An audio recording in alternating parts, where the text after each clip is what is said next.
C'est le début d'une nouvelle année, l'année 2024. Et c'est un moment des fois un peu spécial parce que c'est un moment qu'on va des fois un peu plus se projeter vers l'avenir, regarder l'année 2024 qui est devant nous. On peut s'imaginer à quoi va ressembler l'année. Et pour certains, ça peut amener beaucoup de positivisme, on a hâte à l'année. Et pour d'autres, ça peut être plus difficile parce qu'on voit les épreuves qui vont être sur notre chemin.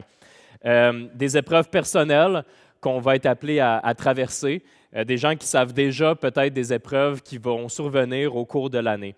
Ça peut être aussi qu'on regarde l'année 2024 avec appréhension, parce qu'on peut regarder des fois d'un mauvais œil, je dirais, certaines tendances culturelles ou certains conflits politiques, et on peut se faire du mauvais sang et se demander mais pourquoi qu'on vit dans un temps comme celui-ci. Un temps comme celui-ci, c'est le titre qu'on a choisi pour cette série-là parce que c'est un verset clé dans le livre d'Esther. C'est un verset clé que l'oncle d'Esther, qui s'appelle Mardoché, va lui dire dans un moment particulièrement qui semble sans espoir pour l'encourager, pour lui montrer que peut-être qu'il y a une raison pour laquelle elle est là, dans cette position-là, dans un temps comme celui-ci, un temps qui va être très difficile pour elle et pour le peuple juif dans le livre d'Esther. C'est un verset qui sous-entend fortement que même lorsqu'il semble avoir aucun espoir, même lorsque Dieu semble pas là, qu'en réalité, Dieu demeure au contrôle. Que même quand les circonstances sont décourageantes, que les temps à venir semblent sombres, que Dieu demeure complètement souverain. Et c'est ce qu'on veut voir ensemble au courant de cette série-là, de voir comment que Esther était placée dans un temps comme celui-là et comment nous aussi, on peut être des disciples de Jésus-Christ dans un temps comme celui que l'on vit actuellement et que l'on va vivre en 2024.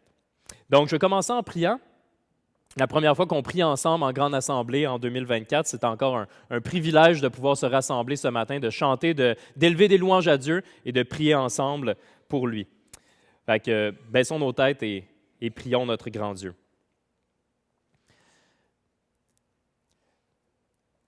Seigneur, je te loue pour cette occasion, cette nouvelle année, que l'on peut continuer à se rassembler ici au bâtiment, ton Église qui est rassemblée ce matin.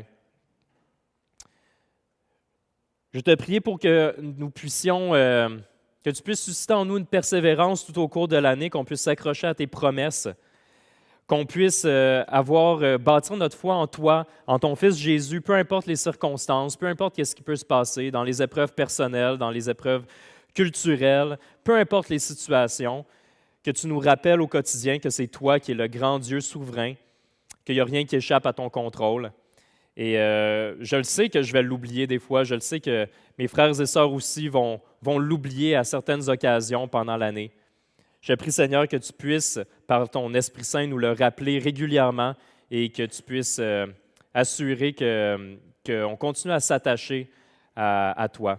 Puis je te remercie pour cette bénédiction-là, pour cette Église, pour les frères et sœurs, pour cette famille que tu nous donnes et qu'on puisse s'encourager mutuellement, qu'on puisse s'appuyer, qu'on puisse s'aider mutuellement à continuer à regarder tout le temps, à chercher ton visage dans nos vies. Merci Seigneur, au nom de ton Fils Jésus. Amen. Donc,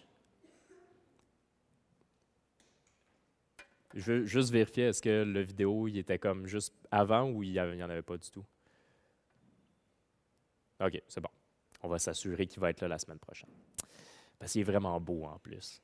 Donc, où se situe l'histoire d'Esther? Dans la grande histoire de la Bible. Il faut qu'on remonte à un peu pour donner le contexte. Il y a un moment où il y a un exil qui a lieu à Babylone, un exil qui dure 70 ans. Fait que Dieu, le peuple d'Israël va rentrer dans la terre promise. Il va avoir des rois, il va avoir plein de différentes choses qui vont se passer. Des moments où le peuple est très, très proche de Dieu et d'autres moments où il s'éloigne complètement. Et les prophètes, pendant des années, vont parler au nom de Dieu et dire que il y a une limite un peu à cette patience-là et qu'à un moment donné, si ça continue, qu'il s'éloigne tout le temps, il va avoir un moment où il va avoir une persécution. Et à ce moment-là, ce qu'on voit, c'est qu'il y a un exil qui se passe, qui a lieu à Babylone, qui a duré 70 ans. On le voit plus en détail quand on lit, par exemple, le livre de Daniel. Et là, il y a comme une succession de différents rois. Il y a le roi Nebuchadnezzar, qui est le roi à Babylone, puis à un moment donné, il est renversé par l'empire des Perses et des Mèdes. Il va y avoir le roi Darius. Le roi Darius, peut-être que vous le connaissez plus comme étant celui qui aime beaucoup Daniel, mais qui a comme une espèce de complot qui se passe. Puis là, Daniel se retrouve dans la fosse aux lions, mais Daniel est protégé. Puis après, Darius, il rend gloire à Dieu parce que Dieu a protégé Daniel, qui aimait beaucoup. Et après ça, on a un autre roi perse qui s'appelle le roi Cyrus. Et le roi Cyrus arrive à la fin de ces 70 ans-là de captivité et dit au peuple juif qu'ils peuvent maintenant retourner à Jérusalem, ceux qui le veulent, pour aller retourner dans leur ville natale, dans la ville de Jérusalem, et qui peuvent commencer la reconstruction. Maintenant, au moment de ce qu'on va lire aujourd'hui, c'est que maintenant, on voit que c'est le roi, ce n'est plus le roi Cyrus, mais c'est maintenant le roi Assuérus, qu'on connaît aussi peut-être plus sous le nom d'Exercès, comme son nom grec. Fait que souvent dans le texte, ça va être écrit Assuérus, mais peut-être que vous avez déjà entendu le nom d'Exercès, qui était comme un roi perse qui avait vraiment le contrôle sur un grand empire et qui après va être battu par les Grecs quelques années par la suite. Donc ici, le contexte de Esther, c'est le contexte qu'on a le roi Assuérus, aussi connu sous le nom d'Exercès, qui règne sur le territoire de Perse. Et ce qui est particulier, c'est que là, ça ne parle plus vraiment du peuple d'Israël tant que ça, parce que le peuple d'Israël, il est parti à Jérusalem depuis déjà 30 ans au moment que ça survient. Fait qu'on va pouvoir parler un peu de ce contexte-là. On va lire ensemble dans le premier chapitre de Esther. On va commencer au premier verset du premier chapitre dans le livre d'Esther. Je n'ai pas la manette, mais je n'ai pas beaucoup de diapos, fait que merci, Greg. Fait que le contexte. Le contexte, vous l'avez dès le début, donc dès le premier verset. Le contexte du livre d'Esther. C'était à l'époque d'Assuérus, aussi connu sous le nom d'Exercès, de cet Assuérus qui régnait sur 127 provinces depuis l'Inde jusqu'en Éthiopie. C'est énorme comme territoire. Okay? Donc, un roi qui régnait sur un très grand territoire. Le roi Assuérus siégeait à ce moment-là à Suse, la capitale. La 3e année de son règne, il organisa un banquet pour tous ses princes et serviteurs. Les responsables militaires des Perses et des Mèdes, les nobles et les chefs des provinces furent réunis devant lui. Il étala la glorieuse richesse de son royaume et l'éclatante splendeur de sa grandeur. Cela dura longtemps, 180 jours. Donc, un gros party avec toute la noblesse pour la gloire de ce roi-là. Donc, c'est lui qui se présente presque comme un dieu, en fait, un roi-dieu, et qui mène complètement avec une main de fer, et tout le monde fait sa volonté sur ce territoire-là. Le livre d'Esther, c'est un livre qui peut être quand même assez difficile à cerner. Si on passe à la prochaine diapositive, un temps comme celui-ci, dans le cas d'Esther, pour ceux qui habitaient à Suse, les Juifs qui étaient restés là, c'était un temps d'incertitude. Le livre d'Esther, c'est un livre qui est difficile à cerner, puis plusieurs commentaires de l'Ancien Testament, quand on lit des personnes qui ont commenté tous les livres de l'Ancien Testament, il y en a qui n'ont jamais écrit de commentaires sur le livre d'Esther. Par exemple, vous connaissez peut-être comme Martin Luther ou Jean Calvin, qui font partie un peu de la réforme protestante, qui sont des personnes majeures là-dedans, puis ils n'ont jamais fait de commentaires sur le livre d'Esther. Pourquoi? Pour certaines particularités qui fait que le livre a tout le temps été particulier. Par exemple, étant donné que le peuple d'Israël n'y est plus à ce moment-là, à cet endroit-là, il y a quelques personnes, 42 000 personnes, ça a l'air beaucoup, mais par rapport à tout le peuple juif, 42 000 personnes, ce n'était pas beaucoup, qui sont retournées à Jérusalem, et les autres sont restés au sein de l'Empire perse. C'était contre la volonté de Dieu, donc Dieu leur demandait de retourner dans ce territoire-là, mais pour différents motifs. Il y en a qui étaient trop vieux, il y en a qui peut-être qui étaient plus confortables dans l'idée de rester à Suse, à Babylone, etc. Bien, ils sont restés à cet endroit-là. Ce qui fait qu'il est particulier, c'est qu'étant donné que c'est un livre dans une perspective de la culture perse, bien, c'est le seul livre de l'Ancien Testament que vous n'allez jamais voir aucune mention de la loi de Dieu. Ils ne vont pas parler de comme la loi des Juifs, la loi de Dieu, ils ne vont pas parler de la Bible.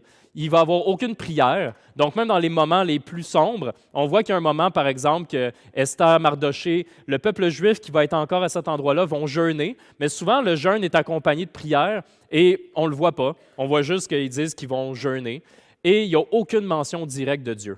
Et c'est ça qui fait en sorte qu'il y a plusieurs personnes qui, au fil des années, ont dit comme c'est un peu bizarre comme livre parce que c'est vraiment comme si c'était un livre un peu à part. Ça parle jamais de Dieu. Mais ce qui est en fait assez incroyable, c'est que Dieu est partout à travers le texte. On a l'impression qu'il se cache, on a l'impression qu'il n'est pas là. Mais il y a tellement de revirements de situation que ça ne prend pas la tête à Papineau, comme on dit au Québec, pour pouvoir regarder à travers les lignes puis voir que ce n'est pas des hasards qui se passent, ce n'est pas des coïncidences, que Dieu est au contrôle, mais qui semble être caché de la face des personnes qui sont restées à cet endroit-là. C'est pas étonnant quand on parle de ça parce que, juste pour dire, dans le livre de Deutéronome, fait que Deutéronome, c'est plusieurs années avant ça, c'est quand le peuple, dans le fond d'Israël, le peuple de Dieu, sort de l'Égypte, traverse le désert, est dans le désert pendant 40 ans et finalement arrive sur le point de rentrer à la terre promise. Moïse ne va pas rentrer à la terre promise, mais à la fin du livre de Deutéronome, Dieu dit ceci à Moïse. Donc, c'est pas mal comme le dernier moment avant la mort de Moïse. Et l'Éternel lui dit ceci. À la fin de Deutéronome, dans le chapitre 31, on va regarder ensemble. Donc, avant même de rentrer dans la terre promise, avant même qu'il y ait comme le peuple d'Israël qui soit établi avec les rois, avec les juges, avec toutes ces choses-là, l'Éternel disait à Moïse, « Voici que tu vas te coucher avec tes ancêtres », en voulant dire qu'il allait mourir bientôt. « Ce peuple se mettra à se prostituer aux dieux étrangers du pays où il entre. Il m'abandonnera et violera mon alliance, celle que j'ai conclue avec lui. Ce jour-là, ma colère s'enflammera contre lui. Je les abandonnerai et je me cacherai à eux. Il sera dévoré, il sera atteint par une foule de malheurs et de situations de détresse. Alors il dira, « N'est-ce pas parce que mon Dieu n'est pas au milieu de moi que ces malheurs m'ont atteint? » C'est assez incroyable quand on réalise que c'est un moment un moment joyeux pour le peuple, que ça fait 40 ans qu'ils sont comme dans le désert. Puis là, enfin, c'est le moment qu'ils vont rentrer. Moïse ne va pas rentrer, c'est Josué qui va prendre sa place comme leader, dans le fond, pour le peuple de Dieu. Mais Dieu, son plan n'a pas changé, ses promesses n'ont pas changé. Il n'a pas changé d'idée sur l'idée que le peuple d'Israël va rentrer dans la terre promise, mais il sait que tout ça va se passer. Mais il le fait quand même, puis il les aime quand même. Et même quand on dit ces choses-là, on voit que ça aussi, ça va se passer. On voit que le peuple de Dieu va effectivement se détourner à plusieurs occasions, qu'il va effectivement refuser d'entendre les prophètes qui vont leur demander régulièrement de retourner vers Dieu. On sait que Babylone va détruire Jérusalem, qu'il va y avoir un exil à Babylone et que Dieu va sembler se cacher à eux. Mais c'est quand même intéressant de voir que même si tout ça est dit, que c'est ça que le peuple va dire, « Bien, il est où Dieu? » Puis que on a abandonné Dieu, voici tous les malheurs qui arrivent, mais Dieu ne les abandonne pas. Et je pense que ça peut être d'un réconfort de penser aussi ça et de dire qu'on met notre foi en Dieu et Dieu sait qu'on va s'éloigner à plusieurs occasions. Mais ses promesses envers nous ne changeront pas et il veut qu'on revienne constamment à lui. Sa patience est vraiment grande par rapport à ce qu'il peut endurer pour nous, mais on ne veut pas non plus tenter ça, on veut tout le temps retourner vers Dieu, retourner à lui. Fait que pour les gens qui sont restés là, pour Esther, Mardoché, pour les autres Juifs qui vont être là, on pourrait croire, ils semblent penser qu'ils sont laissés à eux-mêmes, surtout qu'ils n'ont pas voulu retourner à Jérusalem au moment où ils se faisaient demander de retourner à Jérusalem. Puis, sans vouloir faire des comparaisons, parce qu'on ne peut pas tout le temps faire des comparaisons un à un avec comme qu'est-ce qui se passait à l'époque puis notre situation actuelle, mais il faut comprendre que, par exemple, Esther est juive. Mais Esther est juive culturellement, mais il faut comprendre qu'elle, c'est une jeune fille et ça fait comme on dit que c'est entre 70 et 100 ans, mettons, que, je veux dire, elle est juive, mais elle n'a jamais grandi dans une culture juive. La dernière personne qui a vécu comme c'était quoi de faire partie du peuple comme à Jérusalem, c'était probablement comme son arrière-grand-père. Okay? Donc, c'est vraiment, vraiment loin. C'est au point que ce qu'on voit, parce que Si vous êtes intéressé de savoir qu'est-ce qui se passe avec les gens qui vont retourner à Jérusalem, finalement, vous le voyez dans le livre de Esdras et le livre de Néhémie. Dans le livre d'Esdras, Esdras est un prêtre qui va comme ressortir un peu des boulamites, là, la loi de Dieu, qui va réapprendre au peuple qui a complètement oublié la loi de Dieu, c'est quoi la volonté de Dieu. Ils vont reconstruire le temple, ils vont tous se rappeler ces choses-là parce que ça fait tellement comme des 2-3 générations qu'ils ne vivent pas, qu'ils ont complètement oublié c'était quoi la loi de Dieu. Fait qu'ils vont tous se remettre à lire la loi de Dieu. C'est vraiment très, très loin pour eux autres. Et Néhémie va plus parler de la reconstruction de la muraille, parce qu'il faut comprendre que, puis c'est drôle parce que j'en parlais, ça a donné dans ma lecture avec ma famille là, hier. On lit une Bible qui est plus adaptée pour les enfants. Puis c'était exactement ce passage-là qu'on regardait ensemble. Ça arrivait comme en même temps. Puis je disais, ouais, il y a des gens, Dieu, il disait, puis Cyrus, il a dit, vous pouvez retourner à Jérusalem, mais il y en a plusieurs, la majorité n'ont pas voulu retourner à Jérusalem. Puis là, un de mes gars disait comme, ben là, moi, je serais allé, là, parce que Dieu, il a dit qu'il fallait y aller, puis moi, j'aurais voulu retourner dans ma ville. Puis je disais, j'espère que moi aussi, j'aurais comme eu le courage d'y aller, puis d'obéir à la direction claire de Dieu, à la directive claire de Dieu. Mais je disais, ça devait être difficile quand même comme décision. Si on imagine que, mettons, vous vivez à cette époque-là, vous êtes avec des jeunes enfants, mettons, puis là, vous vivez à Babylone ou à Suse, puis vous avez une impression de confort, une impression de sécurité. Vos parents ont grandi là, vos grands-parents ont peut-être grandi là, vous ne vous rappelez plus du tout de Jérusalem, vous n'avez jamais vécu là, vous êtes juif, mais vous avez une compréhension un peu générale de c'est quoi, dans le fond, que Dieu exige. Ça fait longtemps que vous n'avez pas lu les Saintes Écritures, possiblement. Et on vous dit, bon, mais là, vous pouvez retourner à Jérusalem. Mais Jérusalem est détruite. Jérusalem, les maisons sont détruites, le temple est détruit, la muraille qui protège la ville est détruite.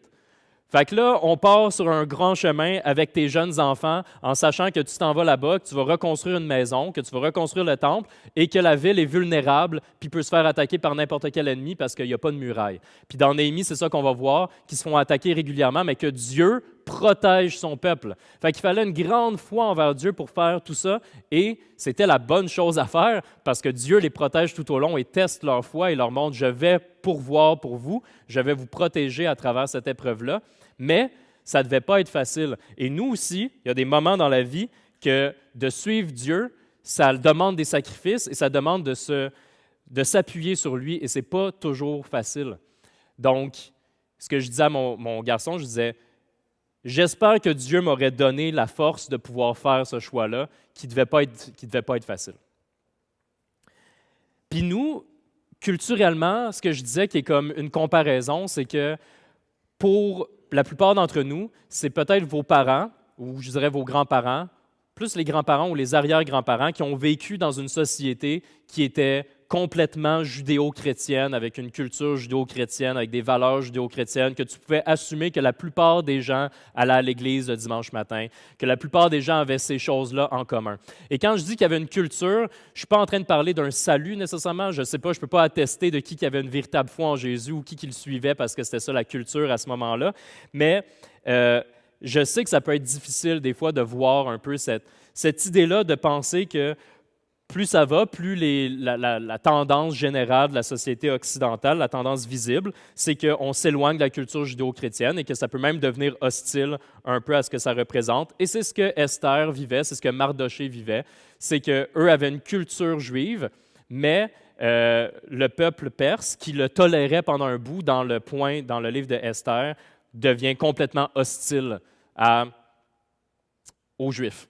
Puis ils vont vivre une grosse persécution et des moments qui vont être potentiellement très, très, très dangereux pour eux autres.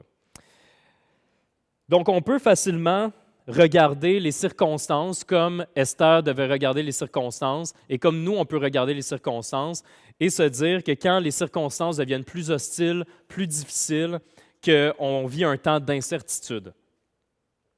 Mais ma question qui va être un peu interactive, ouais, des fois je fais des moments interactifs comme ça, c'est que c'est quoi réellement notre certitude? Parce que lorsqu'on vit dans un temps d'incertitude, est-ce qu'on a des certitudes dans lesquelles on peut fonder notre espérance, dans lesquelles on peut fonder notre foi? Parce que si on ne fait pas attention, on va facilement baser nos certitudes dans les événements présents. On va regarder la télé, on va regarder des choses, puis on va s'inquiéter parce que là, c'est ça qui va un peu modeler la façon qu'on va voir toutes les choses. Mais dans quoi on a des certitudes? Je vous le demande, vous avez la certitude en quoi? Vous avez la certitude, est-ce qu'il y a des choses précises? Vous pouvez parler fort si vous voulez. Vous avez la certitude en quoi? Oui.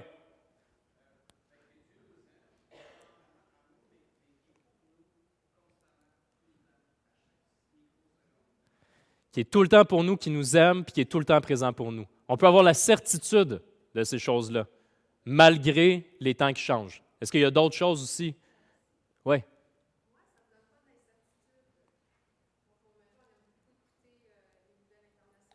Mhm. Mhm.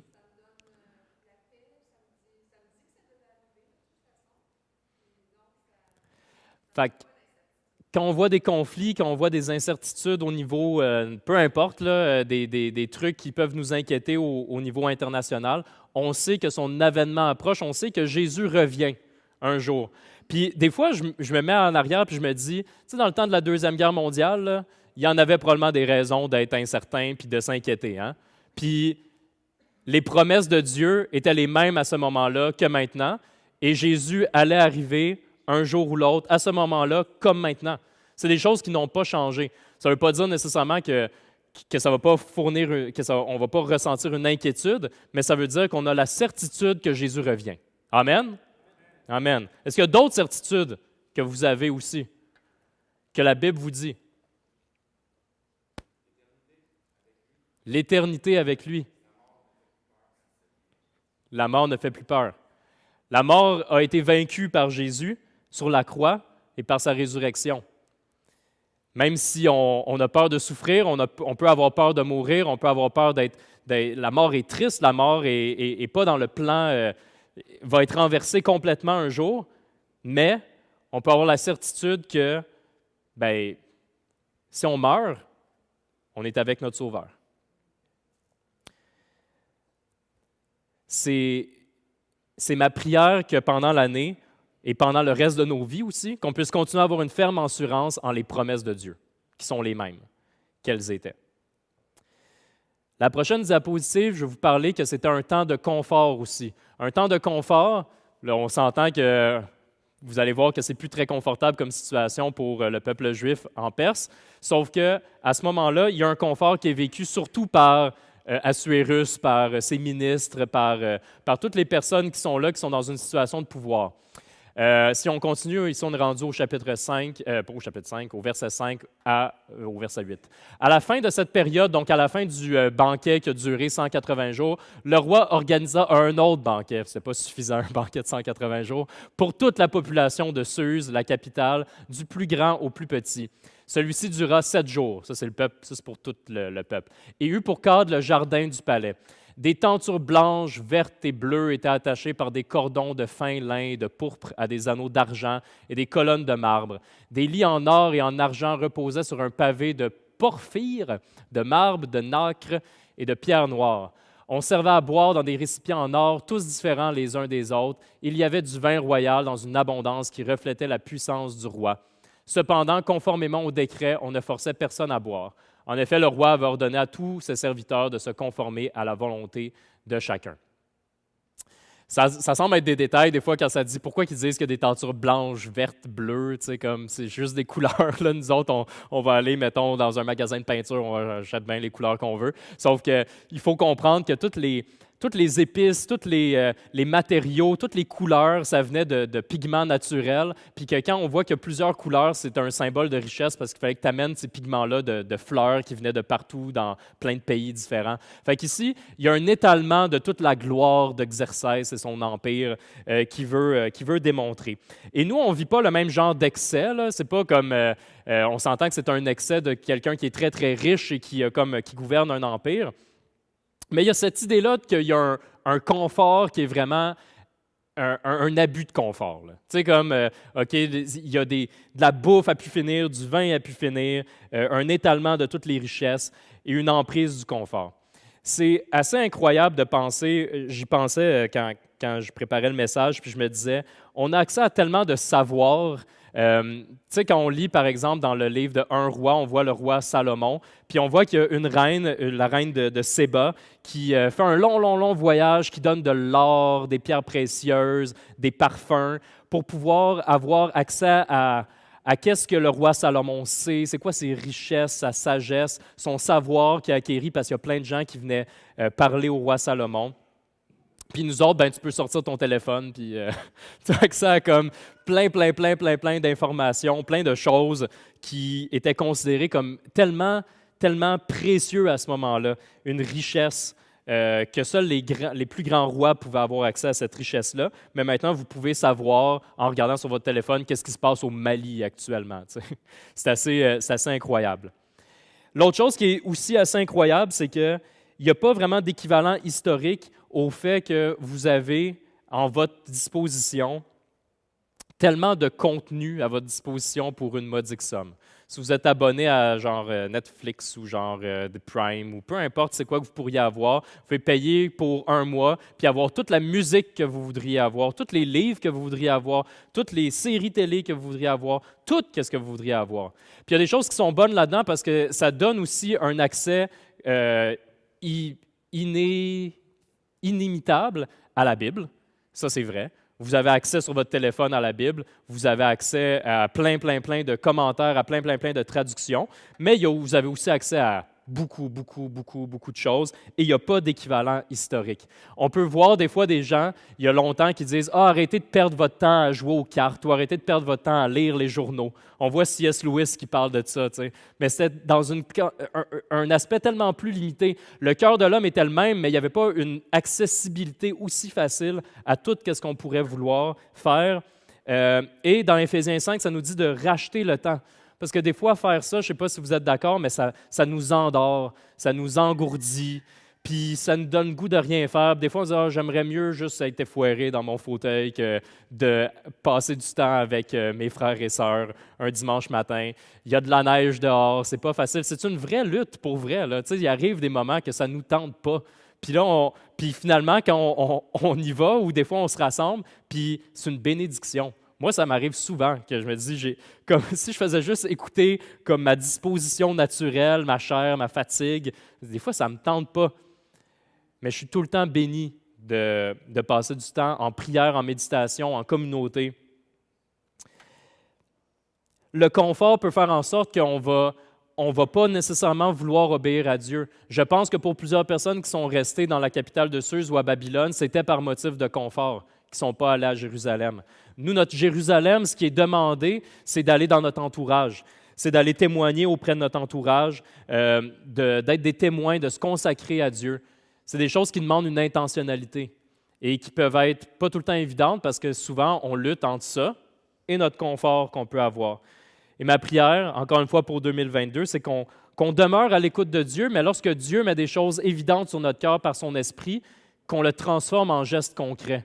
Qu'on se dise « Ah, Dieu l'a mis sur mon cœur. » Et s'il l'a mis sur votre cœur, ça ne partira pas, probablement. L'Esprit Saint vous pousse à le faire et je vous encourage à le faire par des gestes concrets, à lui obéir, même si des fois ça peut paraître un sacrifice, ça peut paraître difficile, mais appuyez-vous sur Dieu, appuyez-vous sur l'Esprit qu'il vous donne pour transformer ces appels-là, ces choses-là qu'il vous dit en des gestes concrets. C'est aussi, et c'est important, un temps d'espérance. Un temps comme celui-ci, le temps d'Esther et le temps qu'on vit présentement, c'est un temps d'espérance. Probablement, comme je vous disais, que pour Esther ou pour d'autres personnes juives qui vivaient à l'époque dans la capitale de Suse, ils devaient trouver que Dieu n'était plus vraiment à l'œuvre parmi eux autres, qui avaient été abandonnés. Et volontairement, je ne vais pas vous faire un résumé complet de ce qui se passe dans le livre d'Esther. Pour les plus curieux, ben, vous avez une Bible, hein, vous pouvez aller le lire. On va regarder ça pendant comme les 8 prochaines semaines, qu'on va regarder ensemble qu'est-ce qui se passe, parce qu'il y a des nombreux rebondissements. Fait que c'est vraiment un livre qui est comme plein de rebondissements, mais dans les rebondissements, on pourrait croire que c'est des coïncidences ou que c'est le hasard, sauf que c'est tellement évident quand on le lit que Dieu est en arrière de tout ça. Tu sais, dans les textes de la Bible, ça ne parle pas tout le temps ouvertement de Jésus, ça ne parle pas tout le temps ouvertement ou directement de Dieu, mais on sait que la Bible nous enseigne que toutes les Écritures pointent vers Jésus, qu'on peut parler de Dieu à partir de n'importe quelle Écriture. C'est la même chose avec le livre d'Esther. On voit la souveraineté de Dieu, on voit le plan de Dieu, et ce ne sont pas juste le fruit du hasard ou des rebondissements spectaculaires qui sont un peu comme qui auraient pu arriver, mais qui auraient pu ne pas arriver. Même si Dieu n'est jamais mentionné directement dans le livre d'Esther, sa providence et ses actions sont autant évidentes que dans tout le reste de la Bible. Pour la culture perse, le destin et le hasard, c'est vraiment, vraiment important. On va voir dans 2 semaines, je vais lire un passage avec vous dans 2 semaines qui va parler d'un des officiers, un des conseillers du roi qui s'appelle Aman, qui est comme un des êtres les plus horribles que vous allez voir dans le fond dans la Bible. Il y en a plusieurs, mais lui, il est quelque chose aussi. Et c'est lui qui commence à méditer le plan de détruire tout le peuple juif qui est sur le territoire, dans le fond, le territoire perse. Et ce qui est particulier, c'est que lorsqu'il décide, il met ça dans son cœur et dit « Moi, je veux qu'on détruise un homicide de tout le peuple juif. » Il lance des dés, qu'on appelle les Purim. Ils sont très superstitieux, puis ils se disent « On va lancer des dés, puis c'est ça qui va déterminer la date où on va tuer tous les Juifs. » Très superstitieux, se base sur le destin, sur qu'est-ce qui va se passer, donc on suit le destin. Et là-dessus aussi, il y a des similitudes par rapport à aujourd'hui, qui a une certaine spiritualité, on va dire merci la vie, où il y a des ondes dans l'univers, il y a un plan, il y a un destin pour moi, il y a l'astrologie. On va reconnaître l'influence, certains vont reconnaître l'influence d'une certaine force sans vouloir donner la gloire à Dieu. Sauf que le livre d'Esther et la Bible au complet nous enseigne que Dieu a un plan et que c'est le plan de Dieu qui va venir, qui va se réaliser. Malgré toutes les circonstances, c'est là-dedans qu'on a la certitude.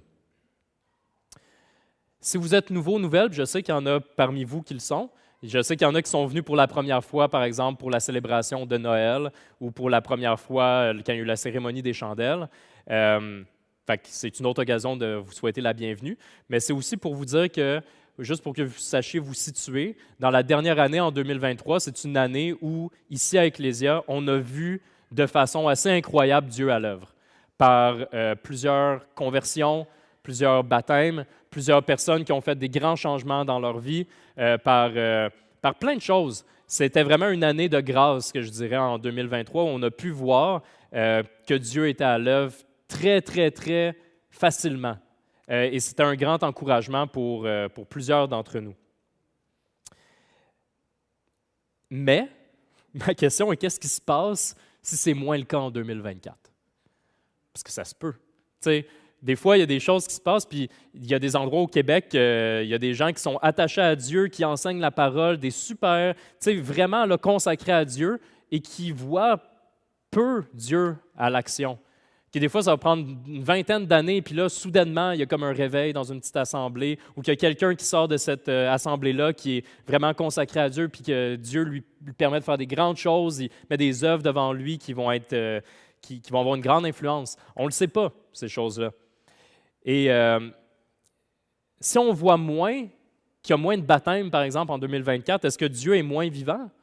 Non. Est-ce que Dieu est moins à l'œuvre? Non. Puis c'est important qu'on se rappelle ça, parce que il faut se rappeler que, je vais vous dire dans Hébreux 11, le verset 1, l'auteur d'Hébreux nous dit « Or, la foi, c'est la ferme assurance des choses qu'on espère, la démonstration de celles qu'on ne voit pas. » Il va peut-être avoir des moments où Dieu semble moins présent, soit dans vos vies ou dans notre communauté ou dans la société ou peu importe. Ça ne change pas la certitude qu'on a en ses promesses. Ça ne change pas ses promesses. L'auteur de la lettre aux Hébreux, justement, décrit des exemples de foi d'hommes et femmes de Dieu dans le chapitre 11. Mardoché et Esther font partie de ces choses-là. Mardoché et Esther sont des gens imparfaits, des gens brisés, mais qui vont mettre leur foi en Dieu dans l'incertitude et qui vont trouver un secours en lui dans l'épreuve. Nous, à l'Ecclésia, on est des gens imparfaits, des gens brisés, tout comme eux. On est imparfaits et brisés comme les apôtres de Jésus. S'il y a un moment dans l'histoire, mettons, si on regarde la grande histoire de la Bible, qui semblait ne plus avoir d'espoir, c'est quand les apôtres qui s'attachent à Jésus, Jésus qui se présente comme le Messie, comme le Sauveur qui a été parlé depuis tellement d'années que le peuple juif attendait, et là, il meurt sur la croix, humilié, torturé, devant tout le monde, et là, ces apôtres sont comme, ben, c'était le Messie. C'était un moment qui semblait avec aucun espoir. Mais pourtant, Dieu a tout reviré ça. Ça n'échappait pas au plan de Dieu. L'outil de torture qui était la croix a été changé dans l'outil du salut, en fait, que Jésus a payé à la croix pour notre péché et ressuscité. On continue après, puis qu'est-ce qu'on voit après la résurrection? On voit le début de l'Église. On a parlé beaucoup de ça dans le livre des Actes. On voit les premiers disciples qui commencent les églises dans une persécution totale, dans une culture qui leur est complètement hostile et qui continuent à s'attacher aux promesses de Dieu et à attendre le retour de Jésus. On voit la même chose. Et aujourd'hui, on va partager ensemble le repas du Seigneur. Puis j'aimerais vous lire à cette diapo-là, justement, quelque chose qui nous remplit d'espérance. L'auteur de la lettre des Hébreux écrit à ce moment-là aux premières églises, donc aux gens qui partagent leur foi malgré la persécution, malgré les gens qui se font tuer pour leur foi. Et il leur écrit ça. Il leur dit « Nous donc aussi, puisque nous sommes entourés d'une si grande nuée de témoins, rejetons tout fardeau et le péché qui nous enveloppe si facilement, et courons avec persévérance l'épreuve qui nous est proposée. Faisons-le en gardant les regards sur Jésus, qui fait naître la foi et l'amène à la perfection. En échange de la joie qui lui était réservée, il a souffert la croix en méprisant la honte qui s'y attachait, et il s'est assis à la droite du trône de Dieu.